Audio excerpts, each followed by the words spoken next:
All right, first and foremost, give all praise, honor, and glory to Yahawah, bahasham, Yahawashi. Double honors to the apostles and elders of Great Millstone that rule well, and a sincere salutation to the Akim, pushing his truth and sincerity by Shimra qadash.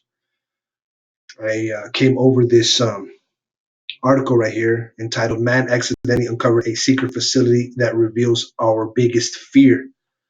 Okay, and this goes into prophecy, and it's the spirit that Apostle Gabar put up a video saying that brothers from Great Millstone need to go into prophecy because the secret facilities are out there, okay, and it's not our biggest fear, okay. We fear, being on the wrong side of Yahawah Bashim Yahawashi, but only the elect of the nation of Israel, you so-called blacks, Latinos, and Native Americans, are going to escape, okay, the judgment day.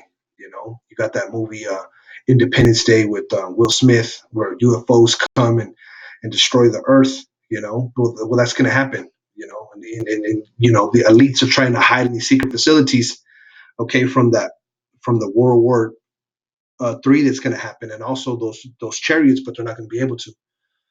Okay, so I got a lot of reading. Lord willing, this is not too long, and I got some scriptures. Lord willing, this is edifying. I'm going to go ahead and start. This is by Cody Morrow. Okay, and I'm going to pick up, and Psalm 64:8. I'm just going to quote it through my scriptures. It says, "So they shall make their own tongue to fall upon themselves. All that see them shall flee away." And this guy right here, Garrett Graff, it says here, covered a lot of hot button issues in his lifetime, from the war on terror to the 2008 U.S. presidential election. But perhaps his most eye-opening research started when his friend handed him something peculiar.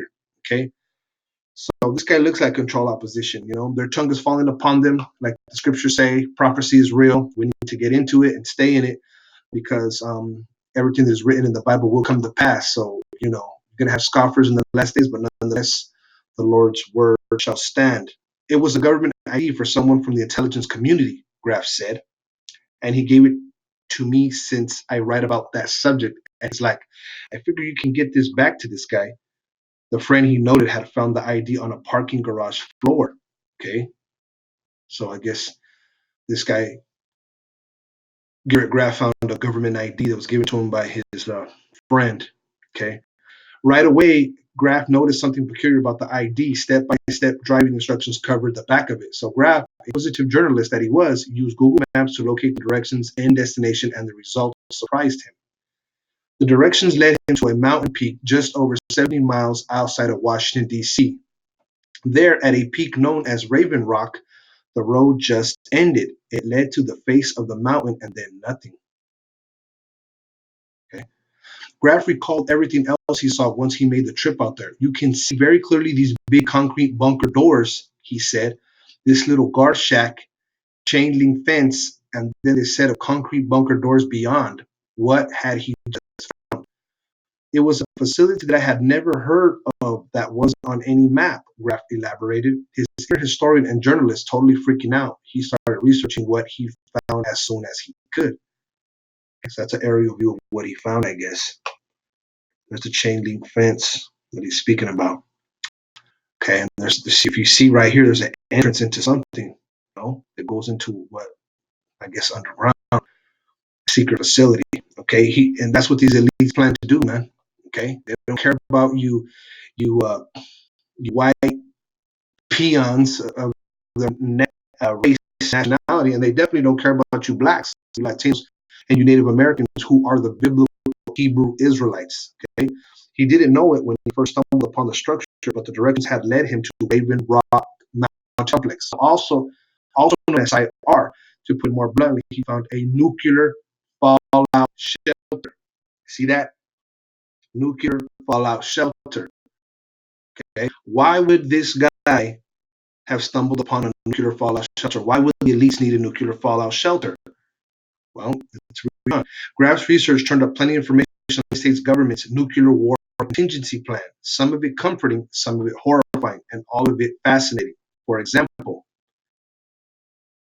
some of the pictures. The Truman administration sanctioned construction on the bunker in 1951. Once the Cold War with the Soviet Union started warming up, they used a construction team who carved out New York City subway tunnels to do the job. So how they keep it secret, right? So the Truman administration, 1951, all right, they carved and they carved out New York City subway tunnels. Did this Raven Rock Mountain, okay, complex, which is known as Site R. It's a nuclear fallout shelter, man. Okay, how do they keep it secret? Labor Gene Labor Gene Bauman, who was paid $1.35 per hour in 1951 to bore through the granite of Raven Rock, put it this way: they just said they were building a tunnel. Wasn't nobody wasn't nobody interested in what they were doing. Once dug, however, it did look like a simple tunnel entrance to underground Pentagon. Okay. In his interview with NPR, Graff described the Raven Rock complex as a freestanding city built inside of this mountain, intended to be a backup Pentagon. Site art boasted two 34-ton blast doors capable of thwarting nuclear bomb blows. Okay, that's what they believe. See, this is the worst. Okay, so yeah, Esau falling upon him. All right, the Lord is discovering his secret parts. This truth is coming out. But they built a freestanding city, man. Okay, built inside the mountain. I just wanted to get real quick because these devils, they don't ever think they're gonna go down, man. They think they're gonna be forever.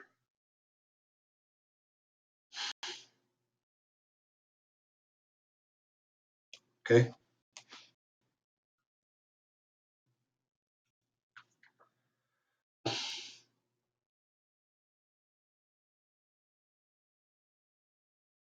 this is Malachi 1 and 4.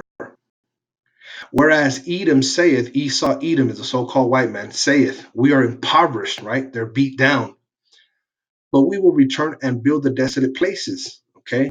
And they did build the desolate places when they came into power, okay, in the 1600s, okay, in that Renaissance period. Because before that, they were in a low estate. They were basement, man, you know? They weren't in power. Okay, and we know this, Akim.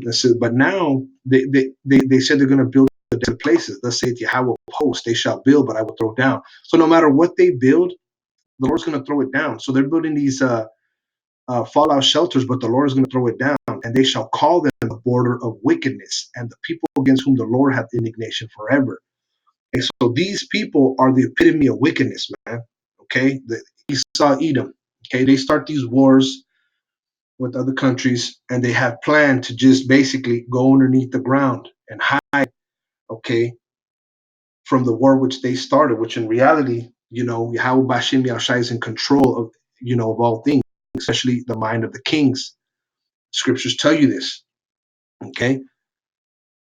So no matter what they build, the Lord is going to throw down, okay? They think that, you know, that they're back in the power, that they're going to always be on top, but that's not the case, man, okay? They are the border of wickedness, man. They are the poster child for evil in this world, man. And the Lord has indignation for them forever. There's not going to be no Esau, Edom, the so-called white man, the kingdom, all right, living it up with us. I'm going to look at this word board real fast.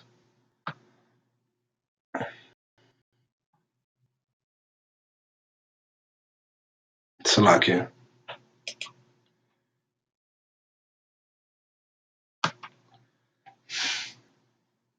Look at what it says here. Region. Strong's H 1366. Gevul. Gevul. Wow. Region, territory of darkness. Territory enclosed with the boundary. You see that? Well, they're secretive, man. You know, they got these secret societies. They got these secret um, executive orders. They got these secret New World Order plans, man. You know, the Lord did nothing in secret. Look at this. They're a landmark of wickedness. You see that? They're the territory of darkness. Wow. That's funny. Let's go back. Okay. Where they build, Yahweh is going to tear it down, man. You know, all this thing they do in secret, man. You know, they're going to build a backup Pentagon, you know, after threat of a nuclear war. Okay, but they're not going to be able to. Continuing on, beyond the blast doors and inside the heart of the rock, 100,000 feet of office provided all the military officials would need to operate. Infirmaries, cafeterias, and utility areas allowed for up to 1,400 American VIPs to live somewhat comfortably, with a catch, though. Okay, military officials. Okay, infirmaries, they got cafeterias, they got utility areas allowed for up to 1,400 of America's very important people. Okay, to live somewhat comfortably. Look at what they got. You can see this right here in this picture. Domestic reservoir, living quarters, bowling alley. You see that? Wow. Starbucks. You got a Starbucks in there? Wow. That's a vain. And these devils are vain. They're going to fort, okay, a nuclear bomb. No, man. You might be in power, you might build your society, through secret, ill-gotten gains, but the Lord's going to throw you down, man. It says, with the president, his or her cabinet, officials, and military personnel inhabiting the bunker, there was no room for spouses. This led to a famous exchange between then Supreme Court Justice Earl Warren and another official. Handed an ID badge for access to Raven Rock, Justice Warren realized there wasn't one for his wife. When told she wouldn't be allowed in, the justice handed back the ID and said, "You'll have room for one more important official." Okay, so that Justice Warren opted out of this little bunker. You see, I guess that's him. All right, it says, but believe it or not, Red Rock wasn't just a place for the elite and powerful to hobnob as the world around them fell apart. As Graff discovered, the officials set up very specific operation plans for every federal branch, even the IRS and the post office. Wow. Yep, even in case of a nuclear destruction, the government wasn't going to let people off the tax hook so easily. The IRS had a post-bomb plan that covered how to appropriately tax damaged, rather vaporized property. See? They believe that they're going to survive a nuclear attack, all right? And they're going to set up an IRS to what? To tax damaged property, man. Where people get money to pay taxes in an apocalyptic society? Uncle Sam had a plan for that too. Officials quickly scorned $2 bills in another bomb shelter to redistribute as currency. Okay, so they got money, man. Okay, for to start their society again. They're stashing it away. They got currency, man. Other federal departments had assigned duties as well. The Parks Department would set up refugee camps. The Department of Agriculture would divvy up rations, and the post office was charged with finding out who died in the blast. Okay, so going back to Malachi 1 and 4.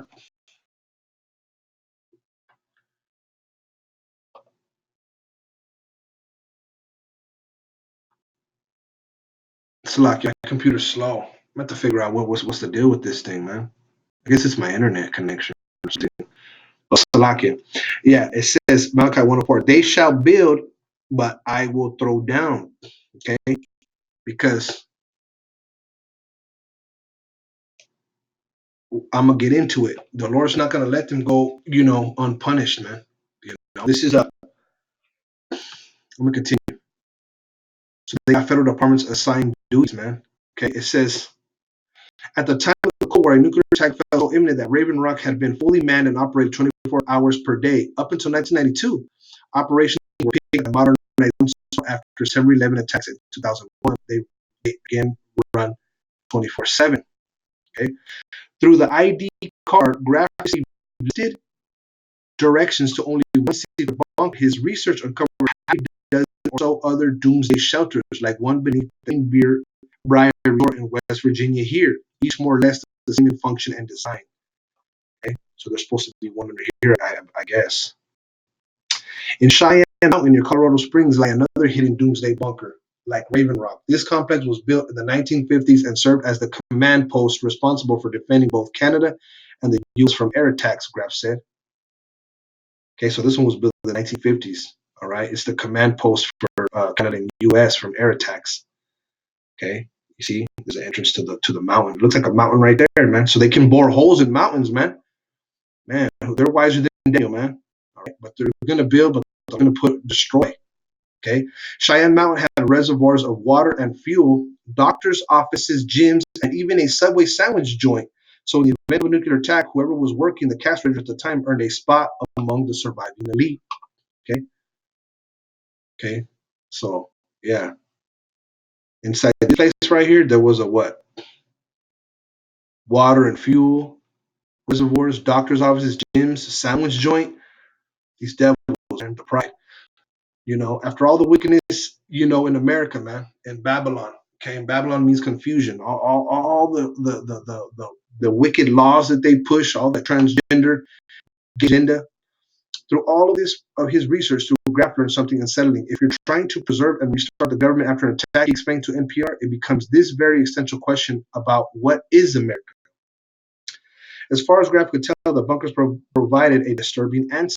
The civilian population will be left to itself for weeks or months at a time, he said, and a small number of senior group government officials will be spirited out to these bunkers. You see, they don't care about the civilian population, man. They don't care. Once this nuclear war pops off, man, these devils ain't gonna care, man. And we're gonna go into that nuclear war, man. Okay, the plague, okay, that the Lord is going to send upon America, man, for its very wickedness. And I can know the wickedness, man. I can know the robbery and murder of our people, the Israelites, the enslavement of the Lord's people, okay, you blacks, Latinos, and Native Americans, all right, the Planned Parenthood, the child sacrifices, the pedophile rings, the GMO water and the food, I should say, the water being put with fluoride, right? Chemtrails, their credit system, right? Their false money, okay, their funny money, you know, and then being the hammer of the earth, going into all the world and setting up proxy governments and armies and puppet officials. They steal all the resources from the earth, man. These 9 and 24, the earth is into the hand of the wicked. That's why it's going to take fire to cleanse, this earth, and especially America, Babylon. In other words, the government's plot to rebuild post-nuclear war America, aka Babylon, didn't really include the people. Preserving artifacts and the system of government is precedent. Okay? The system of government is precedent, but in time it came up chaos was could done. Graf drove deeper into his findings in a book he titled Raven Rock, the story of U.S. government secret to save itself while the rest of us die. The think journey to some of the country's biggest secrets started with just a law ID badge. This guy, he's smiling. He's control position, man. So it's the spirit, man. We gotta come up against these guys, man. Prophesy against Mount Seir, man. This control opposition. I bet he got a pass right now, man. That's why he's doing all this, man. He got an ID badge right now for Raven Rock or one of these other bunkers, man. We're gonna go into what they're gonna do, man. To you so-called elites that try to go into those bunkers. But seriously, what would you do if the world was about to end? Most of us would probably just cross our fingers and hope for the best. But there are a few individuals out there who have gone to the extreme measures to prepare, and that's who? That's the Israelites. Those are the ones who are going to the extreme measures to prepare. Okay, by going out to the highways and hedges and proclaiming this knowledge. Okay, a Bible to who it belongs to, the so-called blacks, Latinos, and Native Americans, and the confusion of faces that are all over the earth that are in captivity, okay, under their oppressors, mainly the so-called white man, where he has subjugated the whole world to his ideas and his philosophies. you know John Hay had it all. He was the co-founder of popular tea brand Celestial Seasonings and owned lucrative real estate all over the country. Still, there was one lingering fear that kept him up at night: nuclear annihilation. The period of de-escalation, tensions between the United States and the Soviet Union shot back up early in the 80s. Both sides were stockpiling weapons, mobilizing troops all over the globe. They're still doing that. Okay, they're still Satan got Soviet Union got the Satan II. Okay, and the United States got military bases all over the world in case countries that threaten them would do anything. They're set up strategically to fight back, man. Okay, so let me see. I went to, okay, you brothers can read the rest of this article. Okay, so what I'm gonna do is I'm gonna go ahead and get the scriptures. I'll get Revelation 6 and 16 because we read that these Edomite government officials. What is it? 1,400 government officials were gonna go into these bunkers, man. Okay, they want to keep their government because they believe they're going to be able to offset the prophecies and somehow survive. Okay, they will build, but the Lord's going to throw down. Okay, and the kings of the earth and the great men and the rich men and the chief captains and the mighty men and every bondman and every free man hid themselves in the dens and in the rocks of the mountains. Okay, let's go back up.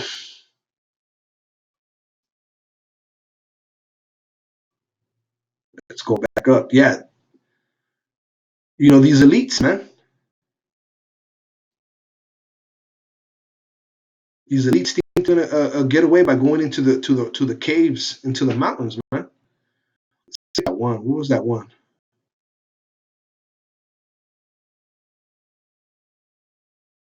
Right here.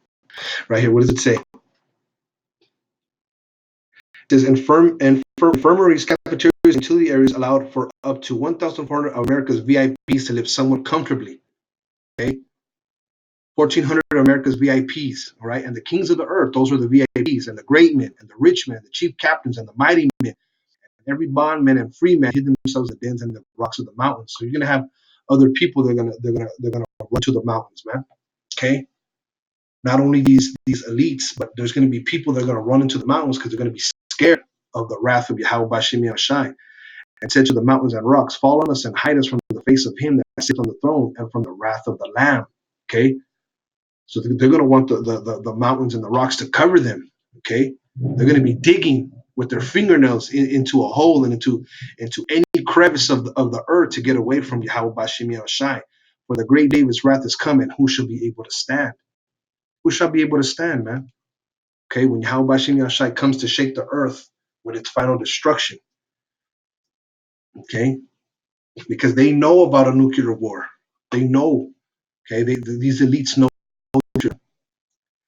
It says, come ye nations to hear and hearken ye people, let the earth hear and all that is therein, the world and all the things that come forth of it. For the indignation of the Lord is upon all nations, and his fury upon all their armies. He hath utterly destroyed them, he hath delivered them to the slaughter. This is the future prophecy. This hasn't happened yet. Okay? The Lord hasn't brought judgment upon all nations yet. Their slain also shall be cast out, and their stink shall come up out of the carcasses, and the mountains shall be melted with their blood. And all the hosts of heaven shall be dissolved. Okay, that's the armies of heaven. Okay, because these devils, okay, according to Second Ezra's, what is that? The 13th chapter. They're gonna want to fight against the chariots, the UFOs, Akim. But we know, okay, that the Lord's chariots, the UFOs, and you saw one in Iran was toying with the Iranian military when they were shooting at them. Okay, so all the armies of heaven, because that word host is tazabah, which means armies, man, shall be dissolved. Okay, so they're gonna be dissolved, man. Through what? Through the Lord's chariots, man. Okay, and the heavens shall be rolled together as a scroll, and all their hosts shall fall down, as a leaf falleth off from the vine, and as a falling fig from the fig tree. Okay, this is talking about that nuclear fallout. Because ultimately, what's going to happen also is that before those chariots, these devils are going to go into the caves because of a World War III. All right. Let me get this real quick. Let me just get it from here. Jeremiah 50 and 9.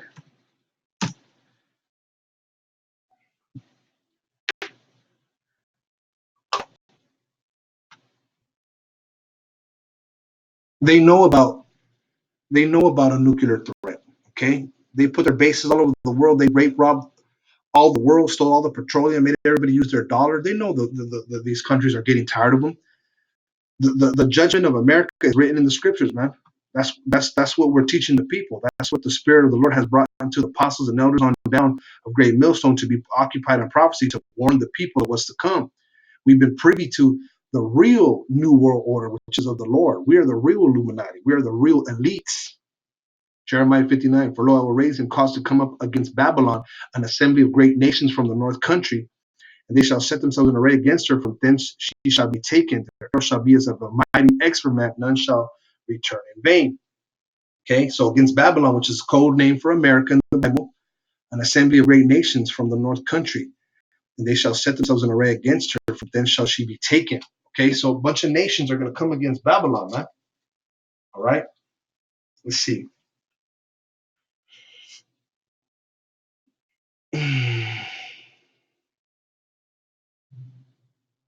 Let's see.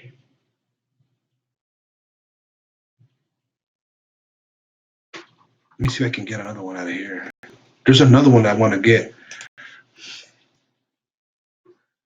if I can. Okay, and these arrows are talking about what? The nuclear missile. So these Edomites, all right, they know, man. They know the World War III. You know, they're they're going to be part in starting it, man. You know, the Lord's going to end it. This is all the will of the Yahawashi.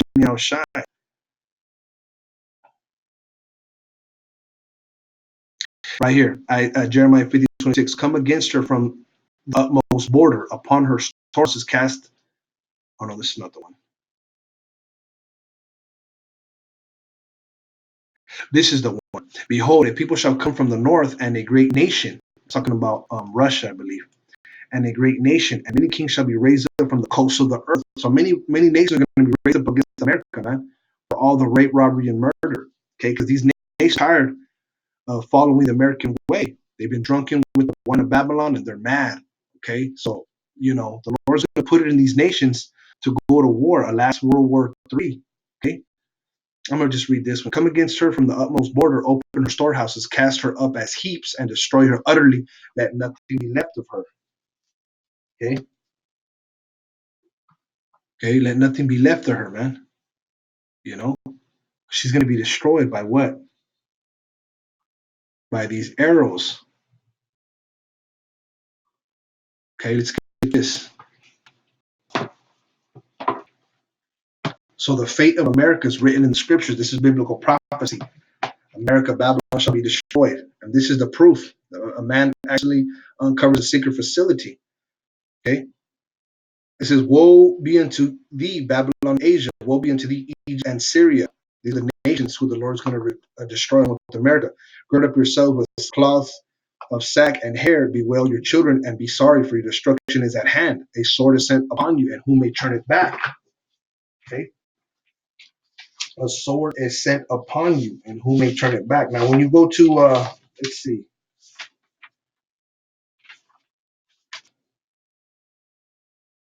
uh, Second Ezra 15. Let me just open another one.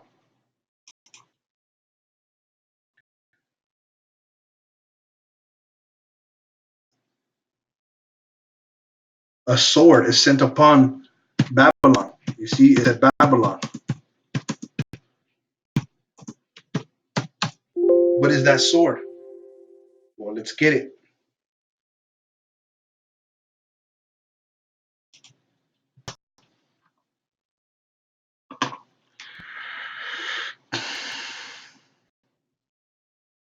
Second Ezra 15:41. What is a sword? A sword is a modern day weapon. Okay, let's get it here.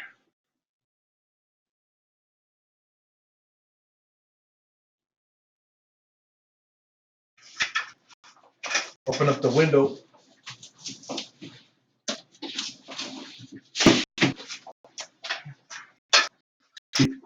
I can hear that rain, man. Meditate, listen to that natural rain. It's raining out here in Phoenix, Arizona. You know, 41. It says, wait, let me get. So it said, woe be unto thee, Babylon, Babylon being America. Okay, a sword is set upon you, and who may turn it back? I just read that. Okay, but here in that was Second Ezra 16, but here in Second Ezra 15:41, it says fire and hail and flying swords. So that sword that's sent upon America, what sword is a modern day weapon. A flying sword is a nuclear missile, and many waters that all fields may be full, and all rivers with the abundance of great waters. Okay, the sword is sent upon you, who may turn it back. A flying sword, a fire is sent among you, and who may quench it. Plagues are sent unto them. What is he that may drive them away? All right, the mighty Lord, 7th verse. May one turn again the arrow that is shot of a strong archer. Okay, that arrow and that sword is synonymous with nuclear missiles, man. What did we read over here? For lo, I will cause to come up against Babylon an assembly of great nations from the north country. They shall set themselves in array against her. From hence she shall be taken. Their arrow shall be as a mighty expert man. None shall return in vain. And then you look in the news, you have a lot of countries that are what? Setting themselves in array against who? Babylon, an assembly of great nations, man. From coast of the earth, kings are against America. That's why they're building this what? Secret facility, this fallout shelter. From then she shall be taken. From now on, America is being taken in a trap. The arrow shall be as a mighty expert man, none shall return in vain. What type of man can send a mighty arrow? Okay.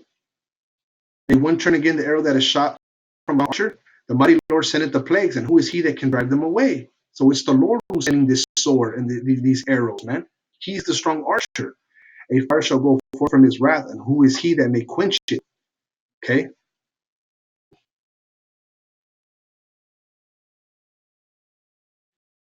His right hand that bendeth the bow, his arrows that he shooteth are sharp and shot mid. They begin to be shot into the ends of the world. The arrows are going to be shot to the ends of the world because there's going to be a World War III.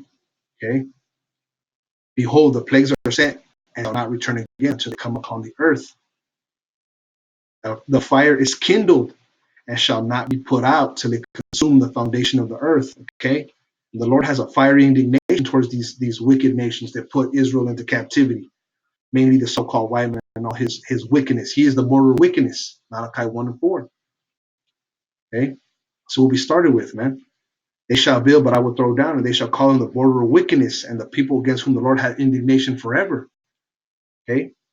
So they think they're going to get away with these bunkers, man. They think their kings are going to be able to hide themselves in the dens and the rocks of the mountains. They're very mistaken, man. Okay. So going back to this article real quick, let me get a couple more scriptures and end it out. Lord will, it was edifying, but I want to get a quick point real quick. This justice, the Supreme Court justice, because they want they want some officials to survive so they can get their government this war that the Bible's speaking about, because these devils know about it. They know about this war. Okay.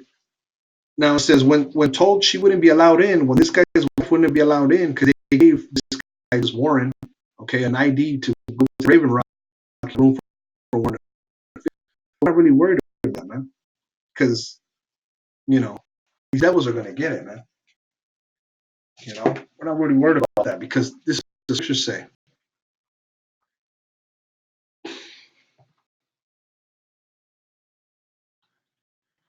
This is Job 5 and 20.